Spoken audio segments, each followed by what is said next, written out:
After my father passed, my family grew distant due to our spoiled sister. Now, as I help my brother with medical bills, she demands a house.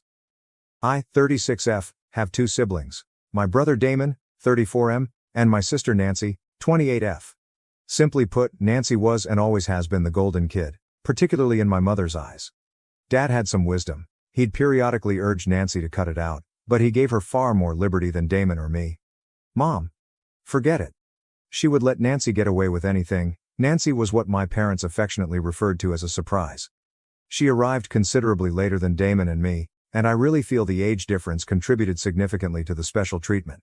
She has been handled differently since she was able to walk and talk. It's tough to pinpoint exactly how it manifested, but it was everywhere.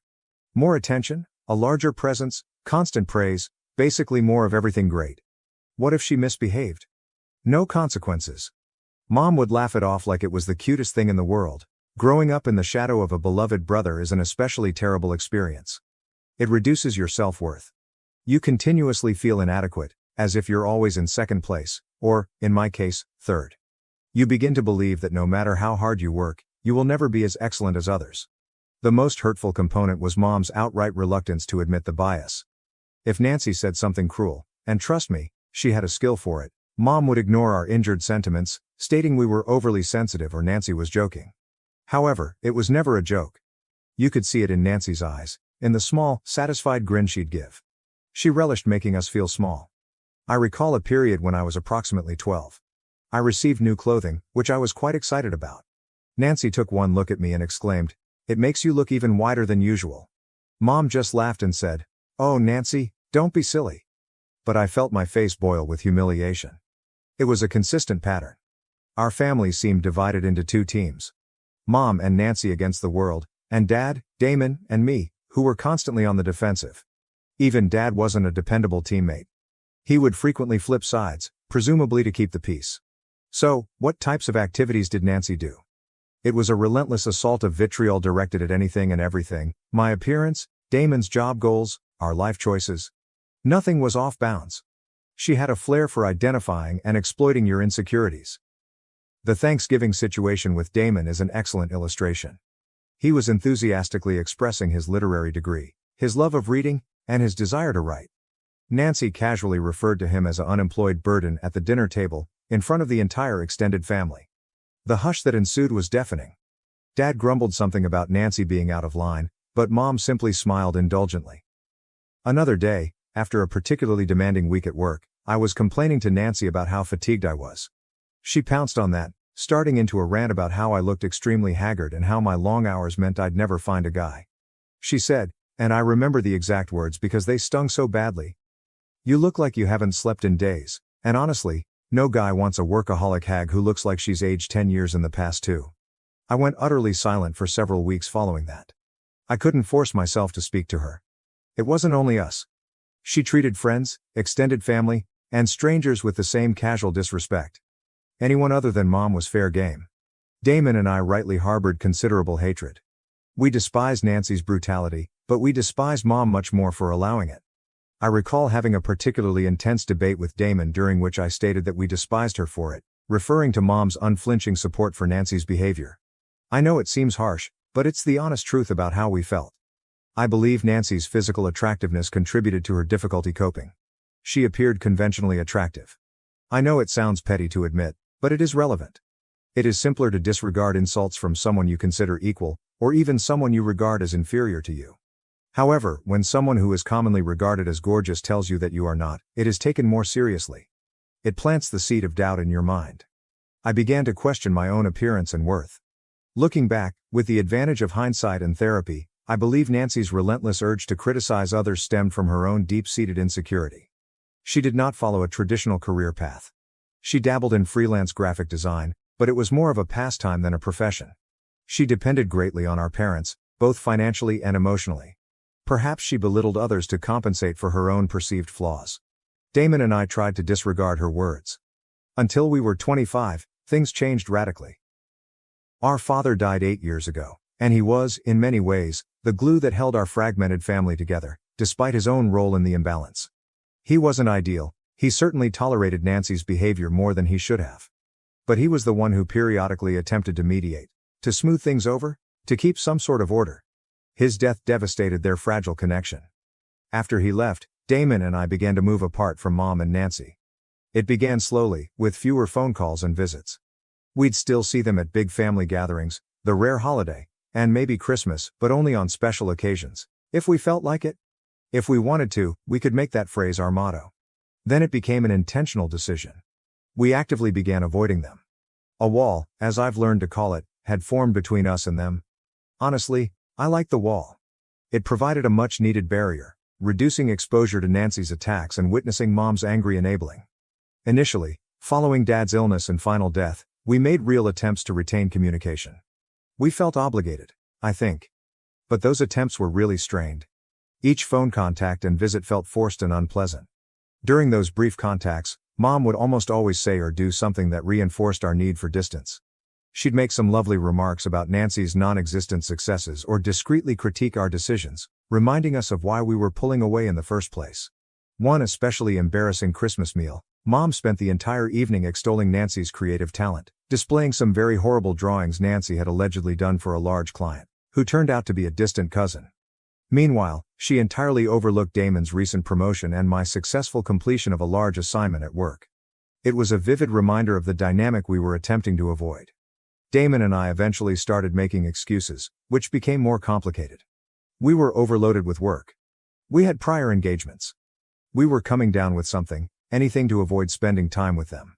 We understood that the emotional cost of those contacts far exceeded any felt familial obligation. Damon and I shared a tacit, unspoken agreement. We both acknowledged the dysfunction and implicitly agreed that distance was the best option. It wasn't that we didn't want to visit after Dad died, rather, we opted not to. It was not about insulting his memory. It was about safeguarding our own mental and emotional health. Crucially, Mom and Nancy made no meaningful effort to keep communication. They weren't continually phoning, pleading with us to come. The decision to drift away was mutual and unspoken. We were all financially stable, so there was no practical reason for frequent interaction. It was just easier to maintain different orbits. Silence was a relief. Damon suffered a serious accident a few years back and shattered his ankle. He was between jobs at the time and devoted all of his efforts and resources to the establishment of an online magazine. Money was scarce, and medical expenses were building up. As the CFO of a successful company, I volunteered to assist him in covering the bills. He originally refused, being the fiercely independent individual that he is, but I persisted. I didn't want him to spend his savings just as his magazine was ready to launch. I covered everything: his medication, the considerable physiotherapy he required, and even the cost of a full-time nurse to help him recuperate. To me, it was an obvious choice. It wasn't about the money. It was about supporting my brother, whom I actually cared about and wanted to succeed. It was an expression of sibling love and support. This gesture of charity, however, unintentionally established a hazardous precedent in the minds of Nancy and my mother. A few weeks later, Nancy called me and left me stunned. It was so bold and weird that I immediately assumed she was joking. She told me she wanted to acquire a penthouse apartment. Not just any apartment, but a penthouse, and she required my financial assistance. She defended her ridiculous request by claiming that she was embarrassed to still be living with her mother at the age of 28, and that since I had helped Damon, it was only fair that I also aid her. She carelessly forgot to disclose that she only had enough money to pay for half of the cost of this luxurious apartment. My instant reaction was a mix of disbelief and boiling rage. We rarely talked, and when we did, it was generally interrupted by Nancy's insults and hostility. And now, out of nowhere, she is asking for a large sum of money. It was surreal. We had not had a genuine, meaningful chat in years. The last time we spoke, she was busy criticizing my life choices, doubting my career, and making snarky remarks about my appearance. The audacity was amazing. I sought to understand her career, or lack thereof. She billed herself as a freelance graphic designer, although it was more of a casual pastime than a legitimate profession. She had no formal education, no degree, and no portfolio to speak of. She'd made a couple of posters for Dad's firm years ago, but they hadn't been utilized. She pretended to have a list of exclusive clients, but they were mostly family friends drawn in by Mom's constant push. It was certainly not a career that would allow me to afford a penthouse. So I gave a solid no. I told her straight out that I was not going to support her expensive lifestyle. I suggested, perhaps a little harshly, that she consider finding a real job if she wanted to purchase such pleasures. I know it wasn't the most polite response, but I was honestly taken aback by her entitlement. She took my refusal poorly, as one would expect. She went on a furious diatribe, accusing me of bias towards Damon.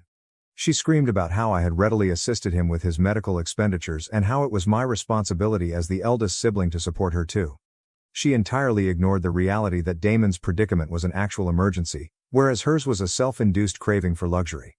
I tried to be calm, but my patience was getting thin. I reiterated my refusal, emphasizing that I was not a bank and was not obligated to pay her unreasonable goals. I was so disgusted by her entitlement and complete lack of self-awareness.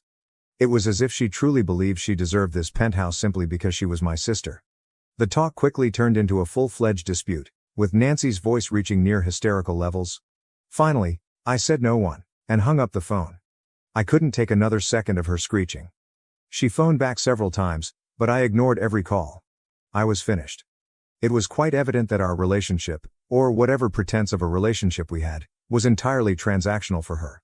She only contacted me when she wanted something, with no consideration for my sentiments or the years of awkward quiet between us.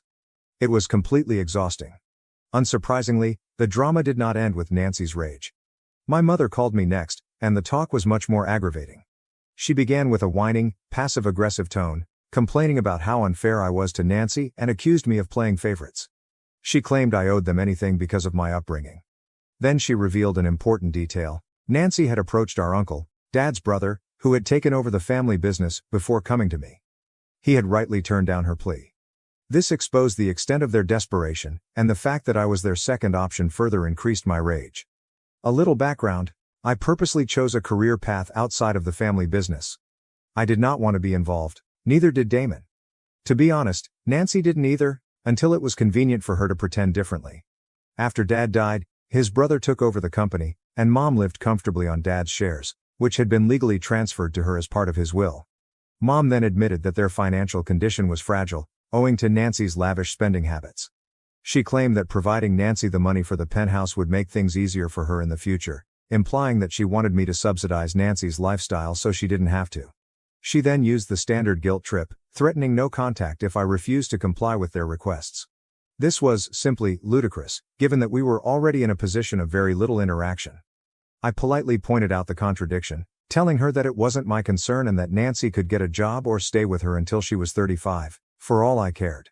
My wrath, which had been building for years, suddenly erupted. I let loose a flood of pent-up rage.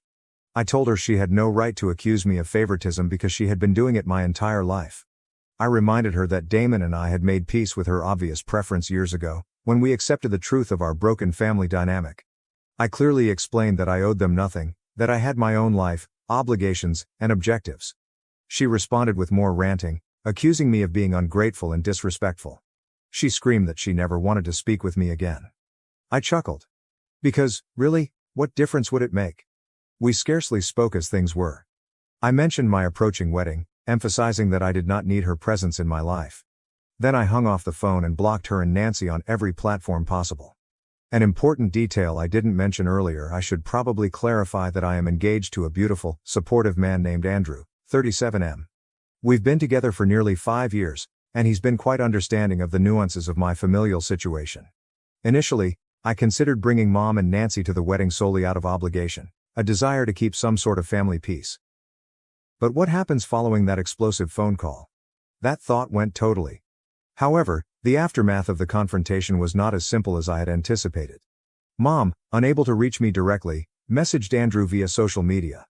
She poured out her highly biased version of events, expressing her profound disappointment in me and announcing that she would permanently cut me off. Despite knowing I was right, I felt a little guilty. It's a bizarre, irrational feeling, that societal indoctrination that tells you that family is everything, regardless of how bad the connection is. Furthermore, Andrew first hesitated to grasp the situation properly. He is from a close-knit, caring, and supporting family. He had no idea that his mother and sister could be so cruel. He originally felt pity for Mom and Nancy, seeing them as the victimized parties. He couldn't fully realize the severity of the malfunction. This caused a temporary but major strain between us. I felt myself having to justify my conduct, explaining the situation's history once more. So, Reddit, AITA. I honestly don't believe I am, but I'm interested in hearing your thoughts. and thank you for reading this entire long narrative. Update 1. Fortunately, the encouragement I received online from strangers on Reddit who had read earlier sections of this story was quite affirming. Their remarks, shared experiences, and unflinching support all helped to alleviate those niggling doubts. They reminded me that I wasn't alone, that my emotions were genuine, and that I had every right to defend myself from toxic people, even if they were family members. Damon, as always, reiterated what the online trolls were saying. He reminded me of innumerable examples of Mom and Nancy's manipulative conduct, constant negativity, and complete lack of empathy. He acknowledged my feelings and assured me that I wasn't being unreasonable or overreacting. He, too, had been through it. He understood. A crucial turning point. The most significant turning point, however, was when Damon sat down with Andrew and described the problem from his perspective. He gave specific examples, went over the history of the family dynamic, and built a vivid picture of the emotional toll it had on both of us. Hearing it from Damon, who had seen the dysfunction personally, made all the difference. Andrew's opinion changed almost fast. He finally understood. He saw the problem for what it was. A toxic, extremely unhealthy familial dynamic that I needed to get away from. He apologized for his initial concerns, confessing that his own happy family experiences had blinded him to the reality of my circumstance. He even stated that his own parents would never behave in such a manner. From that point forward, Dad became my loyal supporter, totally backing my decision to cut ties with Mom and Nancy. Taking action, so we took action. We stopped them, Mr. Damon, Andrew, all of us, on all platforms. Update 2, just as I thought it was over? Just as I thought the drama was done, it took another unexpected turn. My uncle, Dad's brother, who had taken over the family business, contacted me and Damon about an urgent situation. He sounded quite anxious. Nearly frantic. He informed us that Mom was preparing to transfer a significant percentage of her company shares to Nancy. And not just any shares. She meant to offer Nancy voting shares, giving her enormous authority over the company. His reaction was quick. He thought it was a completely bad idea. A recipe for calamity. He understood, as we all did, that Nancy was completely incompetent in business. She had no experience. Complete lack of comprehension. She has absolutely no interest in anything other than her own superficial desires. Giving her vote rights in the corporation was, in his opinion, a terrible blunder that may destroy the entire operation. He stated that while Mom theoretically had voting authority, she had always deferred to his judgment. She had never interfered with the operation of the firm, trusting him to make wise decisions. He was really concerned that if Nancy took control, things would change. He saw continuous debates, power struggles, and potentially dangerous judgments motivated by Nancy's desires and Mom's blind favoritism. He plainly indicated that he did not want to be in ongoing disputes with them over every area of the firm. A difficult realization, Damon and I became instantly alarmed. We understood that the company's success was critical, not just for our uncle, but for the livelihoods of many people. We also experienced a sense of obligation. A lasting commitment to our father's legacy. So we arrived at a difficult decision. We couldn't just stand there and watch this unfold. We felt a moral obligation to intervene and try to avert what we perceived as an imminent calamity. We agreed to speak with our mother, despite our damaged relationship and the recent heated incident. We also felt a special obligation to our uncle, who had been so supportive and kind to us following Dad's death. He had, as I previously stated, watched out for us, and we couldn't in good conscience leave him to cope with this potential disaster on his own. We were concerned about the company's future, and we felt compelled to safeguard it, even if it meant confronting Mom and Nancy again. Update 3, the confrontation. We braced ourselves and went to see Mom, well expecting that Nancy would be there, and that her presence would make the conversation exponentially more difficult. We knew it would be unpleasant, but we believed it was necessary. As expected, Nancy was perched behind Mom like a deadly bird. We jumped right into the subject, expressing our strong objection to the plan to give Nancy voting shares. We labeled it an utterly ridiculous concept without holding back. Mom originally used a technique of stony silence, refusing to acknowledge our presence or worries. She completely ignored us as if we were not present in the room. Then she changed tactics, stating that we had no right to meddle in her decision and that she had no desire to engage with us. Nancy, predictably, screamed about how we were envious of her, how we had never taken the opportunity to be part of the family business, and how we were acting as if we owned the establishment. Her voice rose to a fever pitch, and her face distorted with wrath. It was an extremely unpleasant and stressful scene. I anxiously tried to argue with Mom, appealing to her sense of logic and accountability. I informed her, on several occasions, that Dad had expressly specified that he did not want any of his children involved in the day-to-day operations of the company. He had implicitly trusted his brother, our uncle, and wanted to prevent any future family squabbles or court battles. I highlighted that I had consciously selected a different career path based on Dad's intentions, out of respect for his vision. I begged her, virtually pleading with her, to reconsider her choice. To consider the probable repercussions. The harm she could cause, on the corporation, on our uncle, and on everyone who relied on the business for a living. Throughout my attempts at a calm discussion, Nancy continued to scream allegations of envy, hatred, and interference. She even threatened to call the police on us, as if we were trespassers. Intruders. In our mother's home. It was an insane display of entitlement and wrath. Nancy was probably afraid. She knew deep down that her financial security, her entire lifestyle, depended on Mom's continuing control over the corporation. She was terrified at the possibility of losing that stability and having to rely only on herself. Also, I believe Mom's silence during Nancy's outburst was purposeful, aimed to make me feel horrible, as if I was attacking her. Finally, after what seemed like an age, Mom quieted everyone. She told us, in a cold, dismissive tone, that we had been extremely disrespectful and offensive, and she instructed us to go. She stated she would consider what we had said and notify our uncle of her decision. Nancy, of course, remained at her side. Damon and I departed. We had done our best. We had made our point plainly and forcefully. We had appealed to Mom's sense of reason. To her devotion to Dad's wishes. To express her concern about the company's future. But we didn't know if it had made an impact. We hoped she'd reconsider.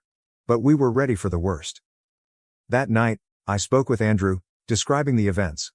I assured him that even if things didn't go our way, at least we tried. Update 4. Surprising results. 2 painful weeks passed. Then, our uncle phoned us again with fantastic news. He informed us that, after great thought, Mom had decided not to give Nancy voting rights in the company. Instead, she planned to transfer preferred shares to her, which would give Nancy with a steady income but no control over the company's activities. It was a huge relief. Nancy's probable mismanagement did not pose a threat to the organization for the time being.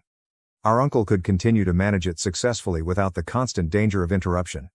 Most significantly, Damon and I maintained no contact with Mom and Nancy. This was the ultimate victory.